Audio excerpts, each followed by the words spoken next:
Bom dia, irmãos. Espero que todos estejam bem. Por aqui a gente está mais ou menos, está um pouquinho baqueado por conta de uma gripe.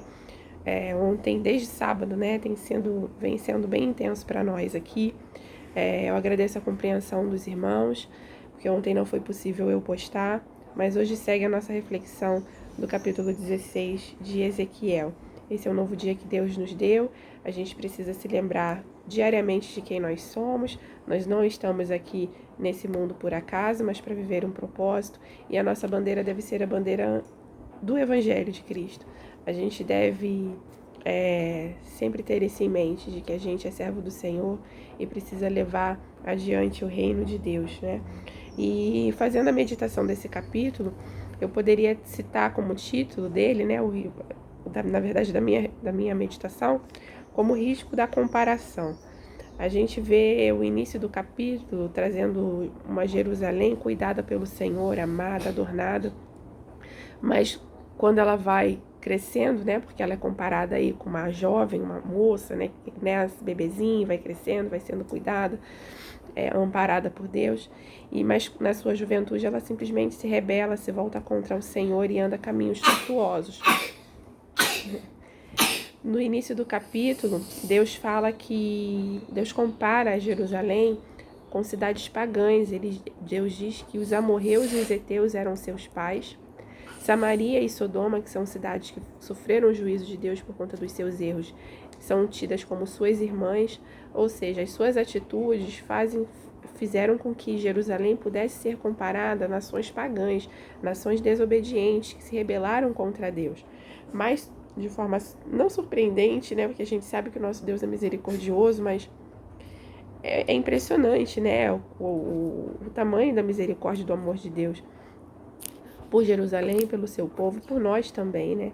A gente vê a restauração, primeiro narrada, né, dessas cidades, que seria uma vergonha para Israel, porque ela veria, né, vislumbrada ali naquelas nações os seus próprios erros, porque ela se identificaria, né? Na verdade, todo o texto identifica Jerusalém com essas cidades, então ela veria a restauração dessas cidades, e que era como se fosse um momento em que seus erros seriam descobertos diante dos olhos dela, né? E seriam seguidos de uma restauração.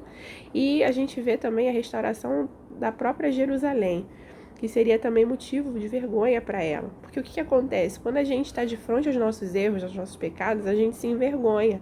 A Bíblia fala que o amor de Deus nos constrange, né? Da mesma forma, quando a gente vê o agir de Deus sobre outras pessoas, sobre outras vidas, né? Que às vezes tão pecadoras como nós, a gente vê, caramba, como que Deus é bom, e isso repercute dentro do nosso próprio coração, né? Esse eco, né, do tamanho, né, da misericórdia, do amor de Deus nos alcança também. Então essa é a ação de Deus em nós e no seu povo, que realmente nos envergonha, nos faz perceber o tamanho de Deus, do amor dele, sem que a gente mereça, né, e vem e nos restaura. Então a meditação hoje, irmãos, é que a gente reflita também nas nossas atitudes, né, diariamente, porque Jerusalém se esqueceu de Deus, mas a gente tem aqui a oportunidade todo dia de estar diante da palavra do Senhor, recebendo um chamado a reconciliação, né, o arrependimento.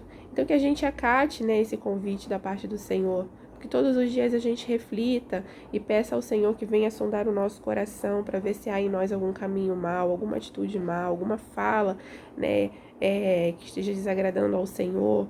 Todas essas coisas, né, se existem em nós, que possam ser comparadas com aqueles que não servem ao Senhor, que não temem ao Senhor, que Deus venha e nos restaure, né? Que a gente tenha esse momento com Deus diário, para que a gente possa viver o arrependimento que move o coração de Deus, que é o combustível da ação de Deus em nós e por nós. Então é isso, irmãos.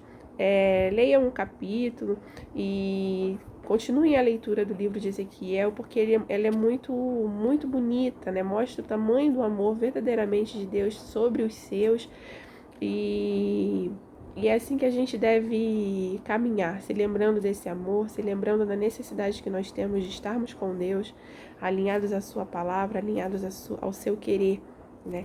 Em obediência e buscando sempre agradá-lo e não desonrá-lo.